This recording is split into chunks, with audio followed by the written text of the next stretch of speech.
Welcome to another edition of Journey of Hope. Stories of people sharing their journey. Life is a journey. Throughout our life, we encounter many different obstacles along the way. They can be bumps, they can cause us to stumble, or they can be building blocks.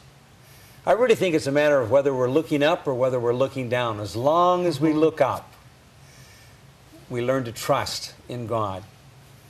Our special guests today are Bill and Barbara Heisler. Been here in the Loma area for a little over 30 years. And they're going to share the journey that they've been on. You know, cancer is a diagnosis. And sometimes when you hear the word cancer, it really is a frightening experience when you hear it the first time. But it's a diagnosis, not a death sentence. And they're going to share their journey that they've been on. Bill and Barbara, it's good to have you here with us on Journey of Hope. Thank you. Thank We've you, got Lynn. people from around the world that are watching, but just so they can get acquainted with you, I'm going to start with you, Bill. Where are you from? Well, I was born in Washington, grew up in Oregon, went to Walla Walla College, graduated from dentistry here at Loma in 1959, and started my dental career in Oregon. Spent some time in the U.S. Army in Germany, then practiced in Northern California, and I've been here at the School of Dentistry for the last 30 years. For 30 years. I know I saw a 30-year pin. So you're originally from the Northwest. Whereabouts in Washington? Well, I was born in Seattle, but I never really lived there. Okay. I grew up in Salem and on the Oregon coast. So then you're in Portland area, in the Salem, Oregon area. And then you went to Walla Walla. Right. Graduated, and then you came here to dental school. Correct. And then spent some time in the Army. Mm-hmm. And from the Army, where did you go? To Marin County, California, north of San Francisco. Okay, and had a practice there. Practiced there for 14 years, kind of raised our children there. And Okay, Barbara, tell us about where you're from. Well, I'm from Walla Walla, Washington. Oh. I was born there, and since it was the Depression, my father had taken the ministry, but they weren't hiring anyone at that time, and so he taught school. He and Mother taught school in little towns like Hillsboro and Grants Pass, and so I lived in Throughout lots the of Oregon places. Conference then, okay? Then we went to Corvallis, and that was when he was invited into the ministry. That was probably 1945. In the pastoral ministry, because he'd been in Yes. educational ministry. Okay? That's right. Then he went into pastoral ministry. Okay? Yes. All right. And at the beginning, he and Mother were the evangelistic team. Mother played the piano, Daddy led the music for different pastors that were the evangelists. So we lived about 3 months in a lot of towns, Moving you know. from throughout the area. Right. Now, so what is your maiden name? Alderson. Alderson. Okay, and your Paul Paul Alderson and Margaret. Okay. Well, I spent Right. time in the Oregon Conference as a conference evangelist, so I know moving from place to place. Although we Yes. had a home base, but we would move from church to church. So then, where did you go to college? So then I went back to college. I went away to high school when I went to Columbia Academy Okay. in Battleground, Washington. That was a boarding academy. Yes. Okay. And then Walla Walla, I graduated in elementary education. And then Bill and I moved down here to Loma Linda. Okay. And so, I taught here for the San Bernardino school while system. he was in dental school? Mm-hmm. All right. So now you, in fact, if I remember correctly, you helped getting kindergarten started here in the Redlands area, didn't you? I did for Redlands Junior Academy, which is Redlands Adventist Academy now. Today. And they didn't call it kindergarten then. No, What was it called? they didn't. Pre-first. Pre-first. Okay. It's hard to believe that you were instrumental in helping them get started. That's So- a pioneer word, I think. Yeah, pre-first and kindergarten. Okay. Well, that's wonderful. So you've been here in the area for 30 years, made a tremendous impact on both in the educational system and also in the educational system in the School of Dentistry. Bill, what are you doing now? I'm teaching clinical dentistry part-time. I'm retired from private practice, but Okay. I'm still working with these young people, having a wonderful time helping them learn how to make false teeth. And people are coming in from literally from around the world, aren't they? Oh, yes.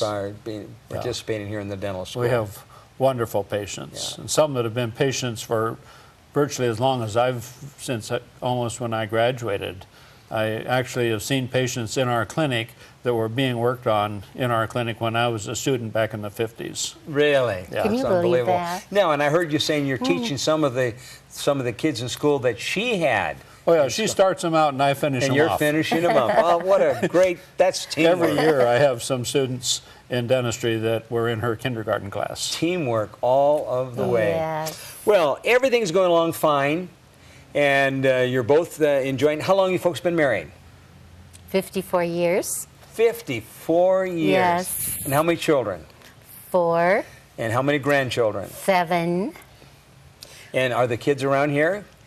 They live in the Sacramento area and in Reno. Okay. But we do have a grandson that's starting medicine. Wow. He started in Another August. generation coming along. Yes. Oh, that's exciting. It is exciting, Marcus. So you've been married for 54 years, and everything's going reasonably well in terms of your health. Mm-hmm. Do you have any cancer in your background? Do you have any, Bill? No. You don't have any. How about you, Barbara? No. Okay, so 20-some years ago, what happened? I was diagnosed with cancer. My first diagnosis was in September '86, and I had a radical mastectomy and positive lymph nodes. There were 2. And then That's I in 1986? 86. Okay. Sometimes I have to look at That's all right. I mean, just time in goes case. by, you know. I It's hard to remember know. the different dates. So, 1986, when you first learned that you had breast cancer, what kind of an impact did this make on you? I couldn't believe it. Yeah. I mean, you're it's living total healthfully and doing everything surprise. right? I thought I was. You know, you just don't know. Well, how did they find it? They found it with, you tell them, darling. Well, she had a mammogram, Okay. and that was when the diagnosis was made. They kind of suspicious, I mean. Well, there were some symptoms Okay. that we'd noticed over the last 6 months before. A lump that could be felt, and some changes, external changes. But I think there's this time of denial. So, I You okay, well, just here- don't this is want to an believe important it might point. be cancer. I have a special color tie on. Yeah. We appreciate Breast that cancer, very right? much. I went out and bought that specifically. And I'm wearing my pink You got your bracelet pink bracelet. for that Okay, cancer. so there's a very important point. Self-examination here. Exactly. And the mammogram. And then recognizing when you spot something. So when you say a little bit of denial, what are we saying? You didn't like, you ignored what you found? Right. You think, oh, no, it won't happen to me. Yeah. And it I'm can't really healthy. be this. And I was about 50 years old, and I was just at my prime. Sure. Oh, yeah. How about that, if there ever is a prime? Did it take a little while before you went in then to have follow-up or to really pinpoint what was going on? Well, No, my husband made me go. He said, because he had attended something about cancer, and he said, when he came back from that seminar, he said, Barbara, this is serious. As soon as we get home, you're going to have to see the doctor because I don't think it's good.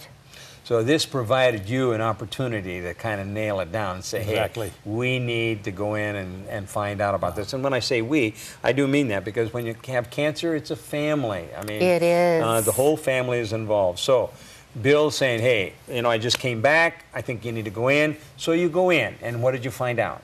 So that's when they found out that I had cancer. Okay. So did they just... They did kind of- a biopsy. They did the biopsy. And they found 2 lymph nodes that were bad. Okay. So, I mean, just 2 little lymph nodes. So why did you end up with a radical mastectomy? well, actually, they did the lymph nodes at the time of, they did a biopsy at the time of surgery, verified the lesion, and then Bo-Ying Watt, who was one of my teachers in dental school, called me while they were in surgery and told me they'd verified it. So that it was in the lymph nodes. They went ahead and did the mastectomy and did At the same a time, radical which Right. includes Yeah. lymph nodes, and there were 2 positive nodes. So they just wanted to be safe and make sure that they got it all. So they did. So how long were you in the hospital? Do you remember? About 4 or 5 days. Only 4 or 5 days. Right. And then you come out, and what kind of a regimen did they have you on? I mean, did it finish? Did you have to have any follow-up? Did you have to have any chemo or anything like that? So that's when they said, you said something about those 11. Well, they took out 11 nodes, 2 were positive, and they said anytime there's positive nodes, we recommend a series of chemotherapy. Because so it's out, we want to make sure. Yeah, so That's right. she had her surgery, I think, in October of '86, and we started the chemotherapy probably in November. It was a series of 8 treatments, 3 weeks apart, and we met every one of those right on schedule. So you're talking about 8 treatments? Over 6 months. Every 3 weeks you're having a treatment. Right. So did you get sick from that? Very sick. Okay, and we're talking I about really 20 did. years ago, so Exactly. this is, this a little different today. Kind of a whole lot in, different. In Yes. many ways. But so you had 3 weeks. So you have a treatment, and then are you sick the following week? Well, I'd have my treatment on Thursday because I was still teaching. Oh, you're And teaching this so- whole time. Right. I needed to be with those kids, though. Sure.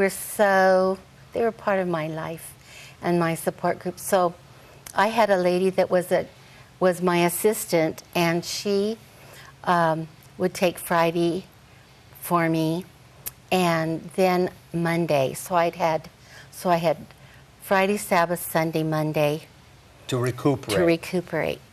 And at first, it wasn't, it was bad, but then as you go along, you get the accumulative effect. So yeah, by the time you go back to school on Tuesday, you've kind of recovered. But 2 or 3 or treatments into it, it's lasting longer and longer. I know. Did you find? Were you able to teach all the way through, or did it get to the point where you had to take off time? I did have to take off a little bit more time toward the end. Now, what are you thinking all this time? I mean, I know that you've both been active in the church. You both prayed about it. You find out you have cancer. How do you relate to this? Where's God in all this? I know. What do you say? You have to stop and think about those questions. You sure do. Everyone has those questions, I think, no matter what. It's the humanness of it. But, the Lord has a way of saying, I'll be with you throughout all of this. And so we just hope for healing, of course. But You hope and pray for healing, and for healing. trust that the Lord is going to Exactly. hear an answer. Sure. Okay. And we find out as we go along that we know we might not be healed, but that the Lord will always be with us, no matter what. And that's the one good thing about cancer, is that you realize I want to hear one good thing about cancer. Okay. is that you realize your mortality, and you realize that life is very fragile, but and that we all have just one day at a time. Like I have one day at a time now, like I did when I had cancer. One day. One day at a time. So, in Just other words, like when you everyone meet here. somebody else and they say, "Oh, I'm sorry, you've got cancer," what do you say? I say thank you very much, because I appreciate your concern, and it's nice to have a support group with this. But I have one day, and you have one day. It's today. Yes, That's why it's the today. psalmist says, "Today is the day of the Lord. Let It us is. be glad and rejoice in it." Oh, so yes. you're going through this. You're going through the chemo, and undoubtedly the church is supporting here at this time. Yes, they School are. of Dentistry is involved, I'm sure. How's this Yes. making an impact on you, Bill? When she first got the diagnosis, I was self-accusing because I thought I've killed my wife, because I didn't insist when I Early first on. saw the signs that we get a diagnosis. And Blaming yourself. there was some, not a whole lot, but some self-blame. We never doubted God. We No. never, I don't think it ever entered our minds to doubt God, because, we've been raised in the Christian faith and to believe the stories we've heard and God's providence Sure. and whatever His will is. I tend to be very pragmatic. But you were thinking, if I would have made a decision here, we could have got this earlier. Maybe this whole thing could have been avoided, Sure. or at least wouldn't have been as bad as it was. Maybe wouldn't have had to have the Sure. chemotherapy, which was by far the worst part of the whole thing. Sure. And then, you know, the physical changes, that's not a real pleasant thing either. Sure. But we've lived through it. So you made it through that, and the church, the people you're working with, supportive, the kids, I suppose the families of the kids in Yes. school, they're all lifting you up in prayer, and so- I know. and things are, you know, I mean, it's drawing people together. And you're right, when you get diagnosed with cancer, all of a sudden you hear that clock of mortality I ticking know. louder than ever before. It's always been ticking, but you're aware of it. You know, there's Right. a time frame on my space here on Earth. You know, everybody talks about being anxious to go to heaven, but nobody wants to leave the day. You know, you know, nobody wants to leave the day. So people are praying for you. You get through this period of time and recover. So you finished chemo. Did you go through reconstruction after that? Yes, I so did. there's I mean, we're talking about a long period of time here then. A couple of years, Right. really, aren't we? Yeah. Yeah. In fact, I went ahead and had a double mastectomy at that time because I didn't want to have to go through this all over again. So now, when you say, Prophylactically. did you do the double mastectomy to begin with? Well, just No. No, it came later. it Year and a came half just later. before my reconstruction. But you wanted to do it prophylactically and saying, man, I'm not going to take a chance. Let's take care of this all at the same time. Right. So you did it. And how long after the first surgery did you have the second one? I mean, is it about a year or Year so? and a half. Year and a half. Year and a half. So you've kind of recovered from the chemo. You had the surgery, then you have the chemo. Finally, your body's getting built back up again. So you go through a second surgery. Now, you didn't have any chemo following that one. No. So then you go through the reconstruction. So then everything's going pretty well. Yes, For how long? for 21 years. I want our listening audience to hear that. 21 years. Everything is going well for 21 years. No other major health issues. Nothing for you. Well, I had about prostate cancer along the way. Just a little bout. Okay. I'm okay. doing fine. All right. He had the proton beam. So he had the proton beam. So it took care of that. Just a little bump in the road. All right. So everything's going along well for 20 years, 21 years. And then what happens? Yes, then what happens? Well, I noticed my left arm was getting very swollen. And in fact, it was really alarming. It was so huge. And so I went to my primary and said, what's going on here? And she said, your lymph system is not working. And so she sent me to physical therapy, and they were able to show me how to do the exercises. How to treat it and reduce the and how swelling. to treat it, right. Okay. And I appreciate that very much.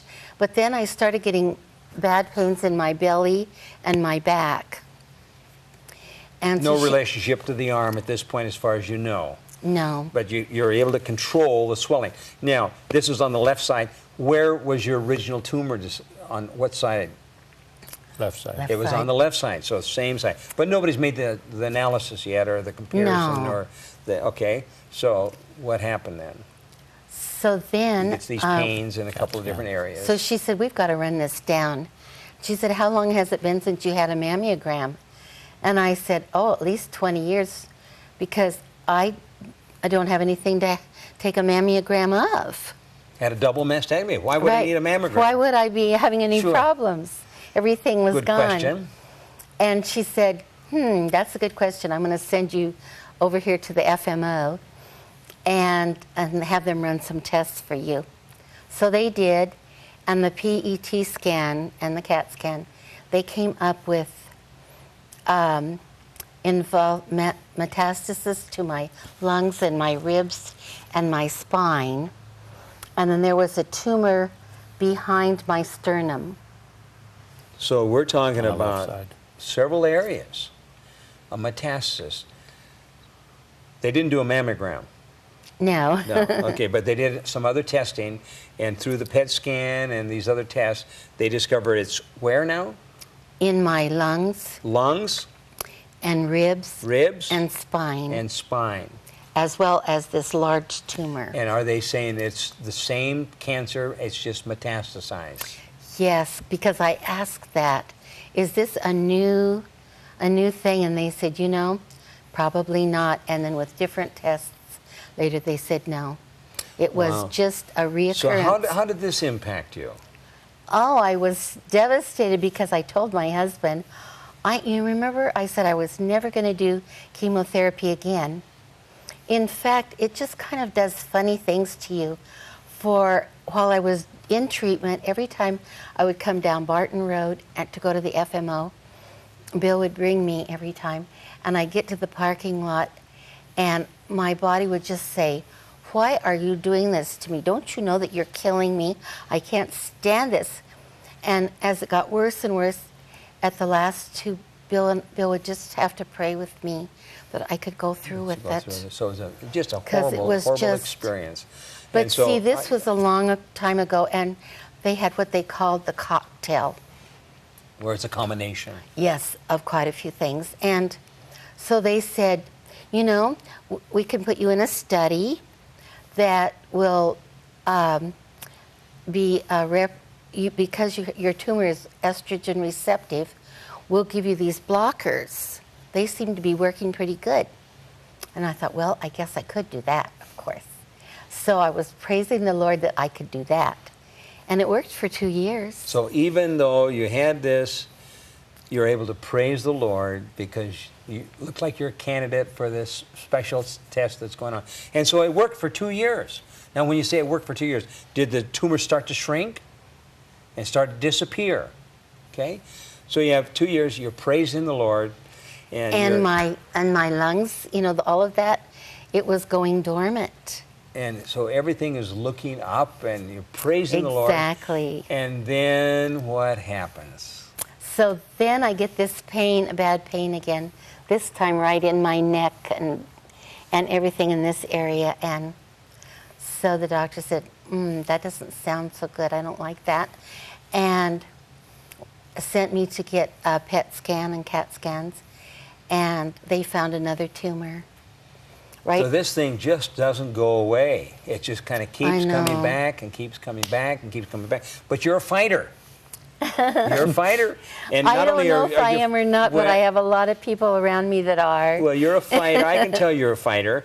And not only are you a fighter, but you praise the Lord no matter at every step of the way. So tell us what's happening now, because this is the last several months.